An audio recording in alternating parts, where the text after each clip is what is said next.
Once you start taking the pill, the level of development that your body is at that point, it stops. Unfortunately, as a population, we have never had the education about our menstrual cycles. What are your thoughts on the pill? I was on the pill for many years. If I knew what I knew, I probably would not have gone on it. How can nutrition impact symptoms and management of conditions like PCOS? Nutrition is really beneficial to help regulate blood sugar levels with PCOS. Stress trumps everything. So you could be doing all the amazing things from a nutrition perspective, a movement perspective, sleeping, but if you are stressed, you really are counteracting all of the good things that you are doing. What are some strategies that women can implement to manage stress for hormonal balance? I want to come back to those beautiful mindful practices and finding ways to just connect with your stress.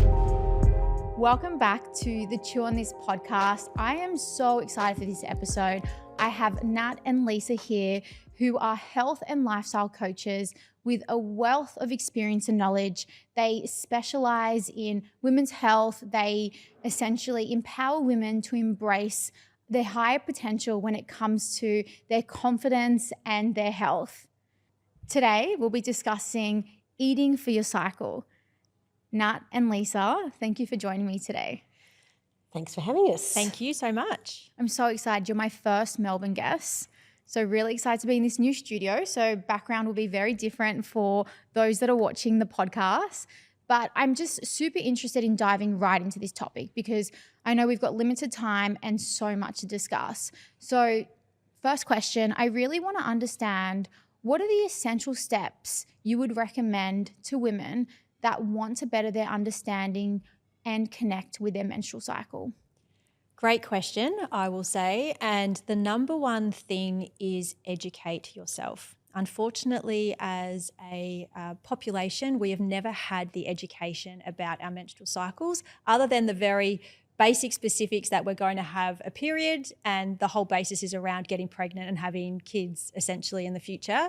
So educating yourself about your cycle, and there's some key ways that you can do that. And first and foremost, we often talk about connecting with yourself. So having time and space where you can feel into what you're feeling in your body at any time. And one of the greatest things that we want to connect with is our energy levels. There is so much that comes to our menstrual cycle, and obviously we'll talk a lot about this, but being able to recognize what you're feeling, when you're feeling it, and using that as information to support you, your health, your well-being, the way that you show up to others as well. So education and connecting with yourself, and then also listening to yourself. We often talk that our body is always whispering to us, and it's really important that we start to feel into and listen to those whispers, because if we don't, they then start screaming to us very loudly. And that is the beauty of being connected to our body and mindfully connected to our body and what we're feeling and our energy levels. So how does someone connect to their body? So what are the steps that I can take or our audience can take to connect with their body? So in our very busy existence at the moment, we are probably more disconnected from ourselves than we ever have been. As a yoga and meditation teacher, I'm very big on mindfulness and taking those moments of stillness and presence. And so I implore anyone to stop, take a breath, and just ask yourself, how am I feeling right now? And this is a great exercise that you could do first thing in the morning when you wake up, in the middle of the day at any point, or even before you go to bed, and reflect on the day that you've had so far. There is so much that comes into our day through connections with others, the work that we do, the way that we fuel our body, stress, and we just really need to give ourselves permission to take those moments of white space and just stop and connect. And then from there, you could really advance it further around journaling, asking yourself questions. Breath work, again, is really another powerful way too, but just finding those very simple, present type exercises can bring you back to yourself. Sounds like such a simple task to just take a moment and be like, well, how am I? Like, how is Amal? How is Amal feeling today? What's going on in Amal's life? And we just don't do it enough. I don't think I've done it in the last year, to be honest, really checked in with myself. Yeah. So very simple and effective, but something that is not done very often, right? And you actually just mentioned one really key word there, simple. We lead such a busy life is that, I want to have it all, I want to go big, but if we actually bring it back to the simple things, the grounding things that, in addition to what Nat's talked about, that simplicity is where we need to get back to. Yeah, absolutely. Because the last thing you want to do is just add on another thing to your ongoing to-do list where you're like, oh, now I've got to do this. But really, it takes 1 second and it is so effective. So let's talk about your menstrual cycle particularly, because you did mention understanding the different levels of energy. So I'm not going crazy by thinking that at different times of my menstrual cycle, I feel tired, low, angry, sometimes psychotic, moody, irritated. Is it a thing? Like can you talk me through why that could happen and even like how I can manage that as well? Yeah, another good question and a big question. I think it's important, again, to come back to that simple, like, what are the phases within our menstrual cycle? And there are actually 4. There's a menstrual, follicular, ovulation and luteal phase. So, and we liken it to the seasons of the year. So the menstrual phase, think about winter. It's a time where you sort of retreat a little bit, you want to slow down, or you should be slowing down, and this is where listening to your body really comes in. You could have those symptoms of bloating, cramping, fatigue and headaches, maybe some craving, and emotionally you have lots of a greater self-awareness at this stage, and there's that real clarity around life, and our hormones at this stage are very much flatline, the estrogen and progesterone, testosterone. And then as we advance and our bleeding disappears, we come into that follicular phase. And so that's that spring. It's a bit of a dynamic phase, So we find that our energy levels are increasing around this phase, and physical energy starts to increase as well. Symptoms-wise, nothing really there. It's more around you starting to feel maybe a bit more improved well-being. Our hormones start to increase, especially our estrogen at this time. And it's a really emotionally, it's a real time for new beginnings, which is really powerful. So you've got all these different cycles that are happening in your life. So you get this chance at new beginnings and new creativity happening. So we find that really exciting, don't we, Nat? And then we come in to that ovulation phase, which we liken to that summer. And it's our shortest phase, actually. But our energy levels here are really heightened. We feel fantastic. We've got great communication skills happening. If you've got a presentation happening around that time at work or, in your personal life, whatever it looks like, great time to pencil it in. You can get some symptoms there, maybe some possible ovulation pain, things like that. You get that real surge of energy and you could get some slight headaches. And that really is, associated with that changing hormonal balance. So, and then we pass ovulation and we get to what we call the luteal phase. It's a bit more like an autumn, and it's one of the longer phases and probably one of the phases that I would say would have been my favourite, and I know Nat loves as well. Your physical energy is still petering, it's still great, but as towards the end of this phase, it starts to decrease. And some symptoms will develop, things like a bit of bloating, a bit of breast tenderness, because our, depending on where our hormones are at this point, but your awareness and your attention to detail, and I call it the no bullshit factor, really comes in here. It's really heightened. So it's a great time to look at getting a little bit more clarity around things that you might have been thinking about. Some women find they might want to nest or do a complete clean out around this time. So there's a real possibility that you'll just go through the house and, attack a room and clean it out, which is a good thing, right? So, so that energy, as you can see, it increases, it comes down, and we find that it can look different in each phase as well. I love how you describe it with the different seasons of the year because no one loves winter. I know people do love winter, but I'm a summer girl. And then the whole menstrual part of the cycle, winter, no one loves getting their period. It's a part of life and it's the beauty of life, and us as women, it's, you know, so empowering. But no one really loves bleeding, let's be real. Yeah. And no one really loves winter. So I just love how you've really described each phase, because now that when I look back at my most recent cycle and the different behaviors and the different ways that I felt throughout, I can really relate it to that season of the year as well. And it's quite interesting because I look back at some of like my best decisions or when I feel like my most productive, and it is that part of the cycle right before the menstrual cycle actually like the part of like menstruating actually starts. And it now makes sense as to why I have so much more clarity during that time, but I never understood why, but it makes sense. So how do we actually manage the fluctuations in our energy? And is there something that we should be doing, you know, for those that may be exercising quite often? Do our exercise programs need to change? Does our nutrition need to change? So how can we manage that a little bit better so it's not very fluctuating?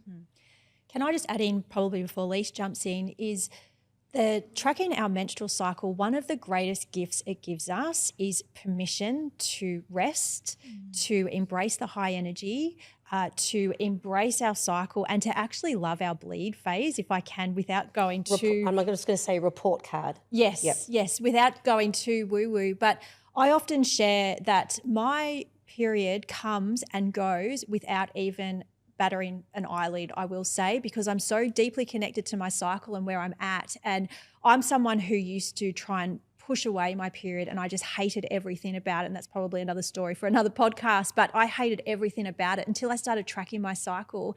And there was this sense of self-love, improved, connection to yourself, the body image, and just having a real appreciation around what we actually go through and why we go through it, which is so much more than what we're initially taught, in school, etc. So just having that permission that, you know what, I'm in my luteal phase, I'm coming into my period. It is okay that I'm going to rest. It is okay that I don't want to socialize like I was last week. I'm giving myself permission and having that self-kindness. And that goes a long way to supporting your energy levels as well, on top of some of the other lifestyle elements too.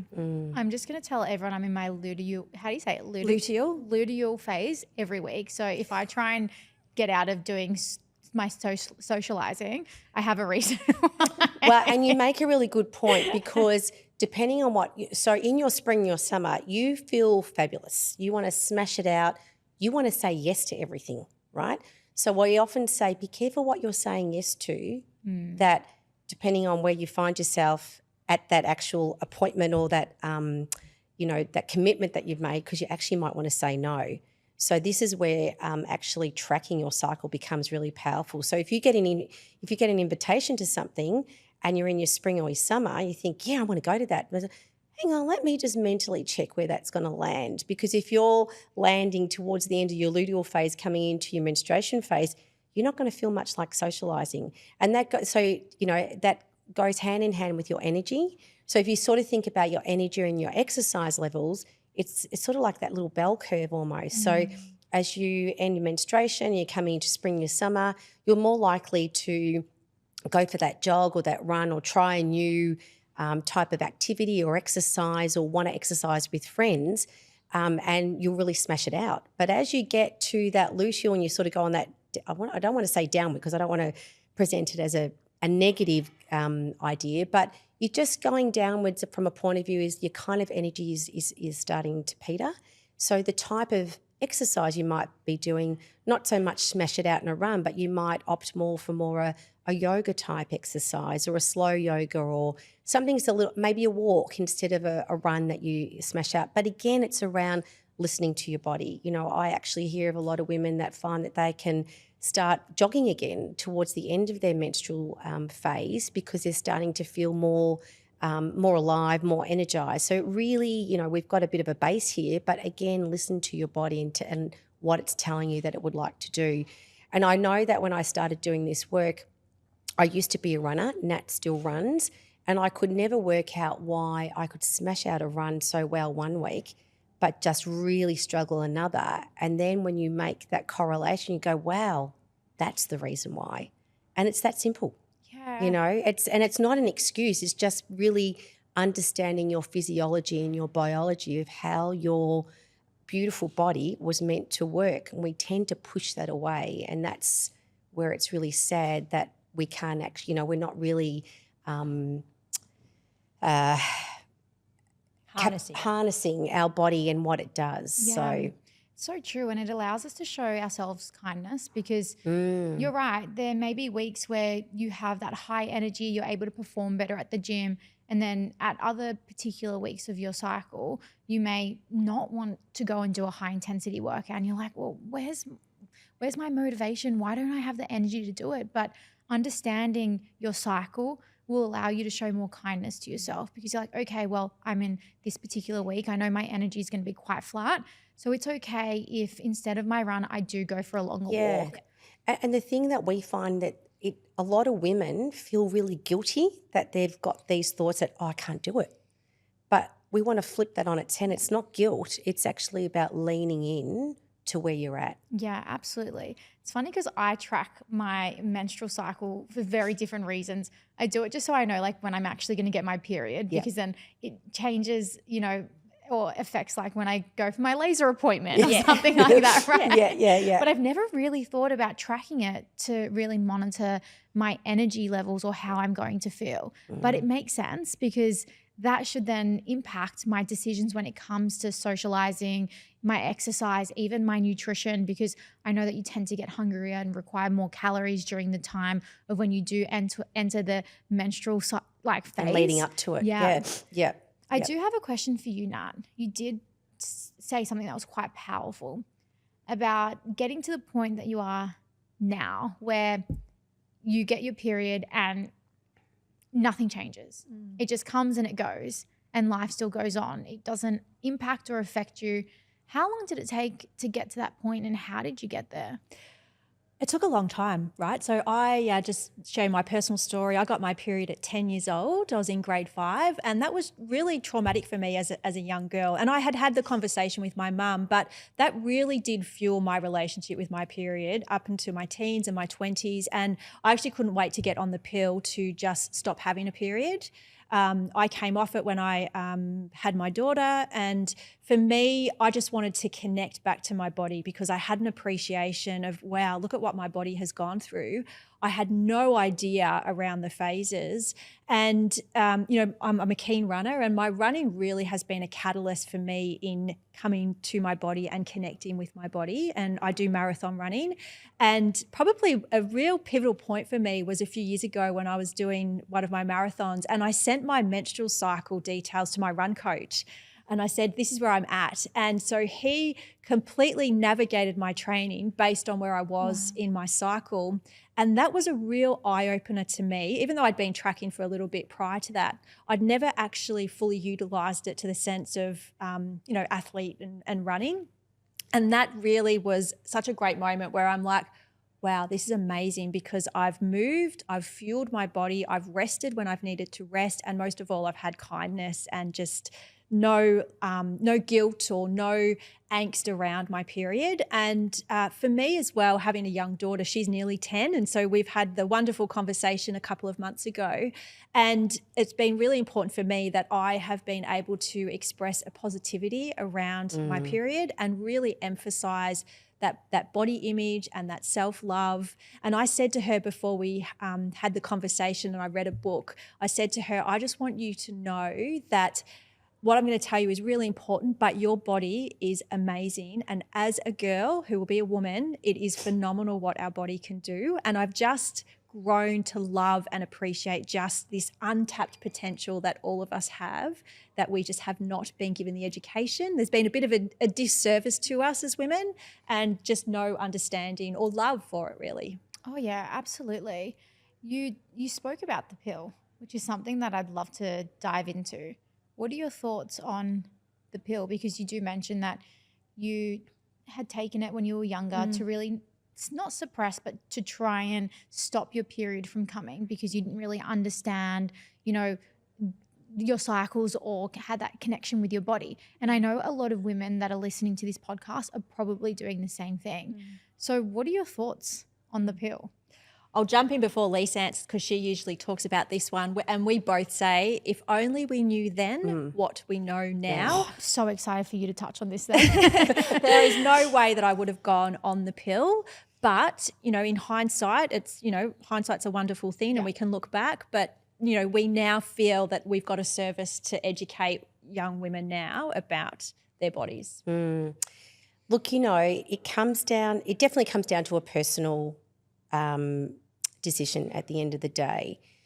The thing that I get a little bit, look, I was on the pill for many years. And as Nat just said, if I knew what I knew, I probably would not have gone on it. The thing is that the education around this is missing because, you know, women don't even understand that it takes a number, as a young woman or young girl reaches puberty, it takes a number of years for her body to balance out with the ebbs and flows of hormones. And what saddens me is that we hear time and time again of young girls, 14, 15, 16, going on the pill because they want to regulate their menstrual period. But what we're not understanding is they're still developing. So we've got to give that girl, that young woman, the time for, you know, the time to actually understand what her body's going through, the time to balance it and regulate it. And then you could make a decision after that. But how much more powerful would it be if we can actually say, okay, you don't have a regular period. These are the lifestyle elements that you could be looking at, you know, how you're eating, how you're sleeping, how you're moving your body, which are things that young women and men should definitely be understanding at that point because it actually sets them up to succeed in the way their body operates, you know, going through life. When we take forms of contraception, that can alter what that looks like. So I'm no doctor. It is a very individual decision, but I think that we need to have more education around what our body is doing. And look, you know, I've read research that indicates that once you start taking the pill, that the level of development that your body is at that point, it stops. So then the pill, you take it for however long, then you come off the pill at whenever you do, and then it picks up that level of development of where it was at biologically back then, which really scares me. So if you've got a child or, you know, a young woman going on at 15, 16, 17, they're on it for 5 years, and so, you know, at 21 they come off and go, no, I want to have more an appreciation. Where's their development? Where's their reproductive development at that point? So there's just not enough that we're talking about in relation to taking the pill when it is. I just hasten to make sure you've got all the information that you are happy, and don't necessarily put your hand or your body 100% in the hands of that medical person. That, you know, ask the questions, understand it, and then make an informed decision. Yeah, absolutely. You touch on a regular period. What is a regular period?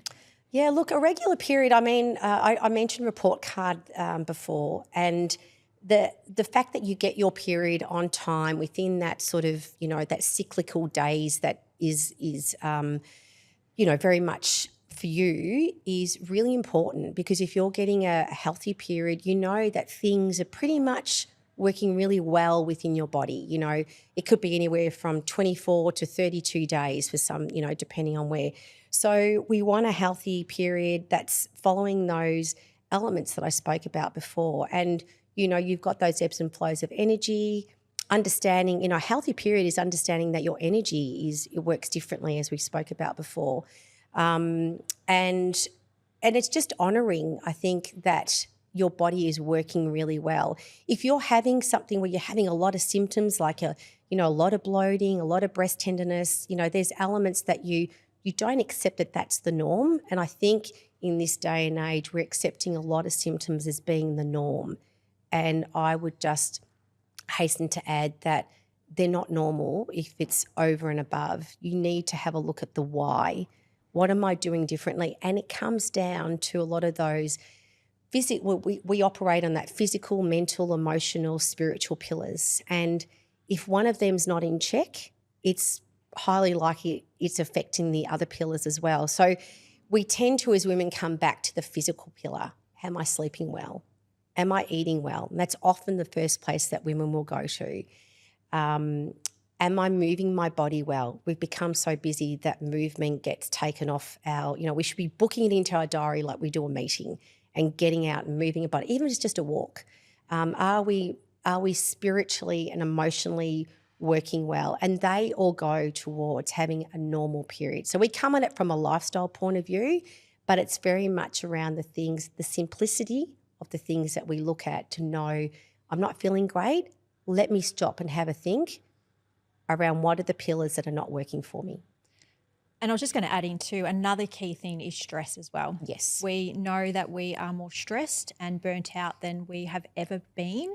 And we just operate on autopilot, and stress really is a big one that does impact your menstrual cycle. And again, if I can share a personal story, 2020 in Melbourne, obviously going through the lockdowns, I had a whole change in my hormones that I had a bleed for 6 weeks. Wow. And I know that was down to the stress that we were experiencing and the changes that we were going through in the way that we were living. And that was an instant sort of thing to me to say, okay, something's up here. Yeah, absolutely. It's interesting because we look at the normal, what is considered as a regular period.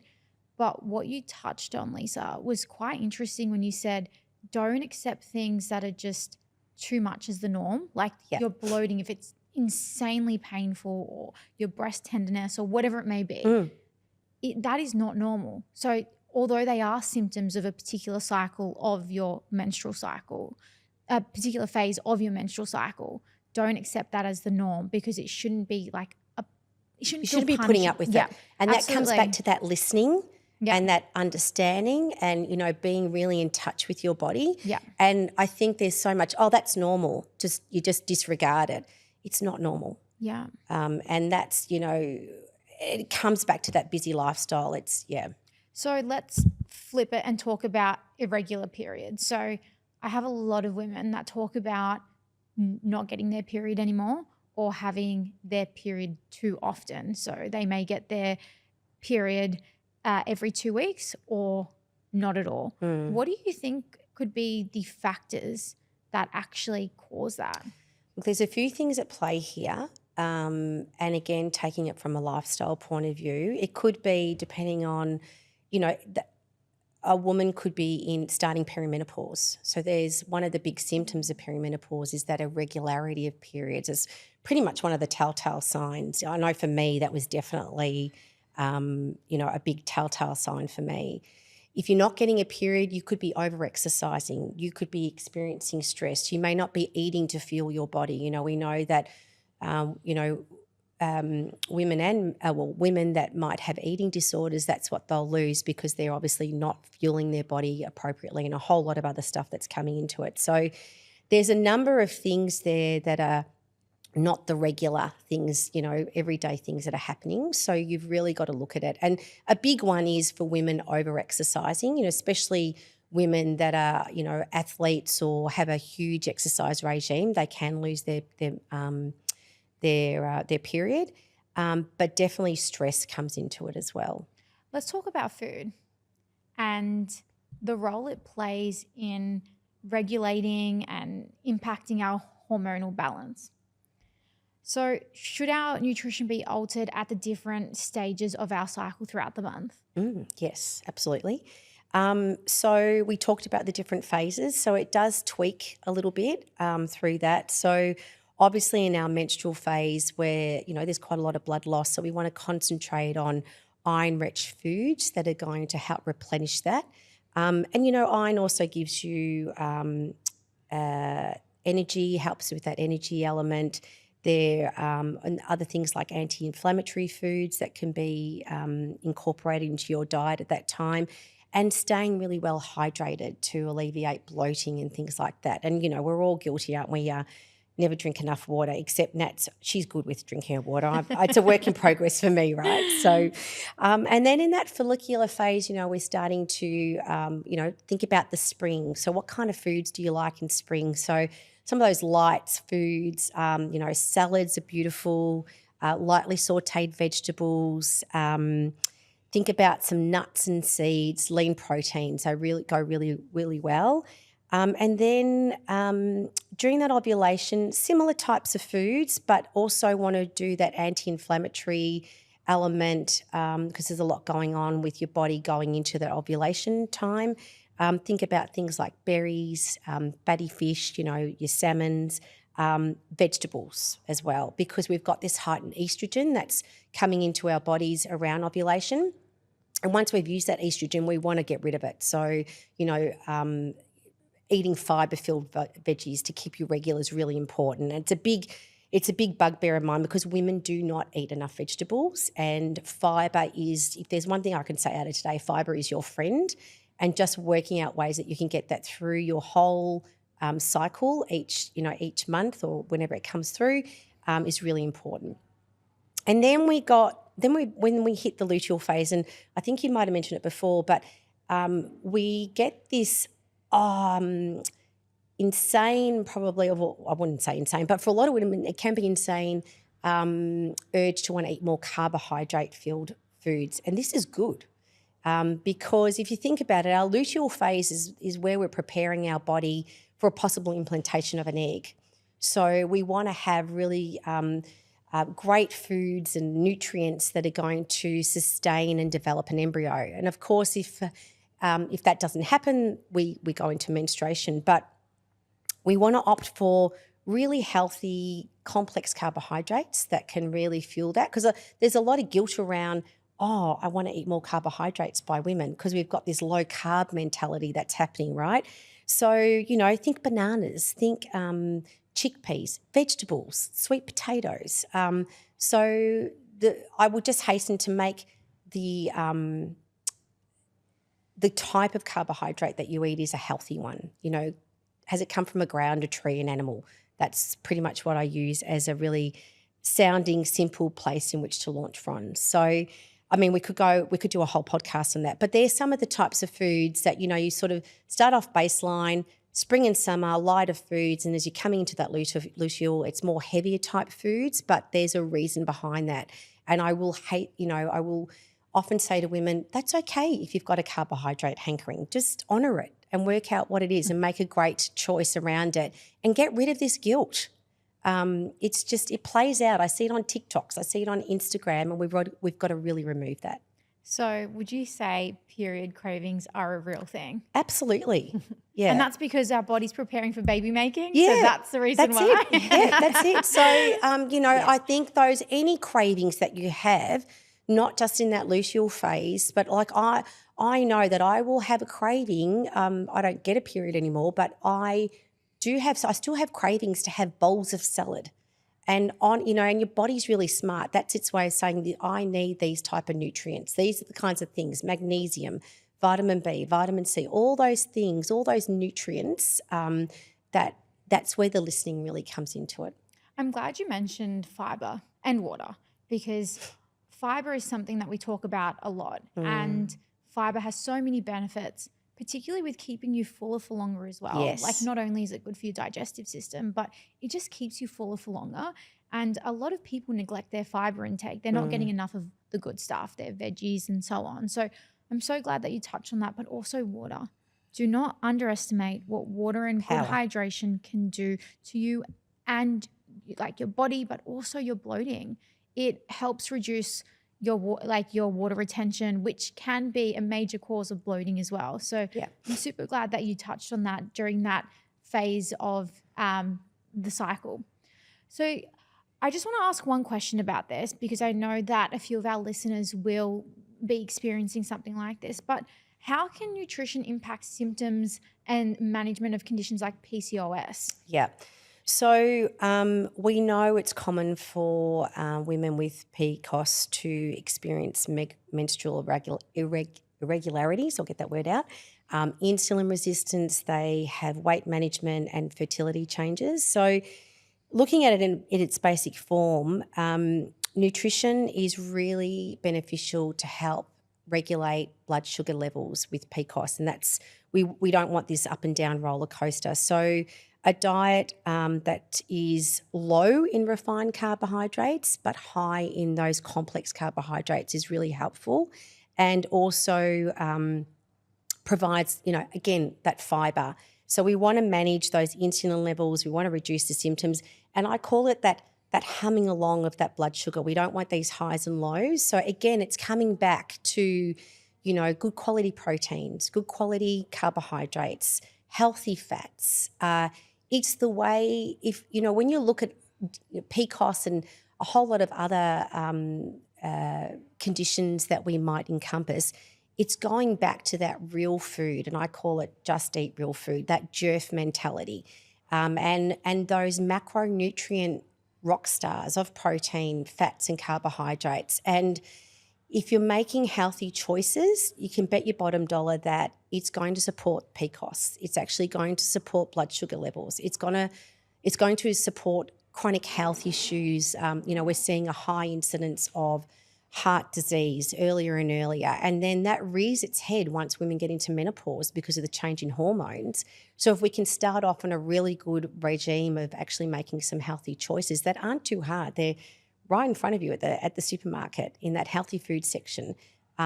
We've got a long way ahead of us, so making those decisions early on can be very fruitful. Absolutely. I do want to touch on stress because I know we don't have much more time, and I know this is something that you did raise which can impact your menstrual cycle. What are some strategies that women can implement to manage stress for hormonal balance? I just want to say stress trumps everything. So you could be doing all the amazing things from a nutrition perspective, of movement perspective, sleeping, but if you are stressed, you really are counteracting all of the good things that you are doing. So I want to come back to those beautiful mindful practices and finding ways to just connect with your stress. So we often see everywhere in the media that we need to reduce our stress, we need to stop stress around us, but actually there's always going to be a level of stress around us. It's how we respond to the stress, which is really key. So again, we want to find ways to connect with our body and understand, okay, what is triggering this stress? What's triggering these thoughts about this situation or the feelings in my body about this situation? And then choose the way that we respond. So some of the responses to stress that we can actually actively choose instead of our typical fight or flight stress response is our relaxation response. So finding a way to breathe, breathing in through the nose, breathing out through the mouth or the nose, and elongating that out breath. We know that that is a fantastic way to elicit that relaxation response. Tend and befriend. Women, we are made to nurture and care for others. And I think that that's a superpower that we don't acknowledge enough. And so caring for someone else, or actually caring for yourself as well, is really powerful. And again, and just recognizing, I love to use the equation, our beliefs equal our thoughts, equal our feelings, equal our actions. Some people might have heard this across a few other experts out there. And just acknowledging, why am I feeling stressed and what do I need to change my response to this stress? I think that they're all really great tips. People underestimate the whole breathing, just taking a deep breath. Sometimes when I get in my own head, because I don't even know what life is without stress, right? Like stress is the norm. I think like my lawyer once said to me, Amal, I think you call stress because that's all you know. And my partner, like when he sees me stressing, he's like, just breathe. Yeah. I think I was feeling like chest pain. I was just like, I'm always in my head. I'm like a massive hypochondriac. Is that what it's called? Hypochondriac? I can't even say the word, where you like feel like you feel a symptom. You're like, oh my God, I'm dying right now. And he didn't even ask me if I was okay. He wasn't like, are you okay? He's like, just breathe. And I was just like, okay. And then I take a couple, actually after I said, why don't you ask me if I'm okay? But I took a couple of deep breaths and I was fine. And it's just so powerful. And people don't realize that just stopping for a second and just taking in a deep breath and then exhaling quite slow can just clear your mind and just make you feel so much better. So I love those tips. Again, simple, so easy to implement. It's something that you can do literally tomorrow. Yeah. I have 2 more questions. You spoke about tracking your period. How does someone start tracking? What are your recommendations? We often say, again, coming back to very simple and basic, pen and paper. And that is how we started. Using a seasonal chart is a really great way to start to track and colouring in the different cycles or phases of your cycle. We know that when we put pen to paper, that we create new neural pathways in our brain, and we are more deeply connected to what we are feeling and thinking about. And that's where journaling can come in really great. And that was my initial tip around just connecting each day with how you're feeling. Recognizing what was my connection to my relationships. How did I speak to people? How did I speak to myself?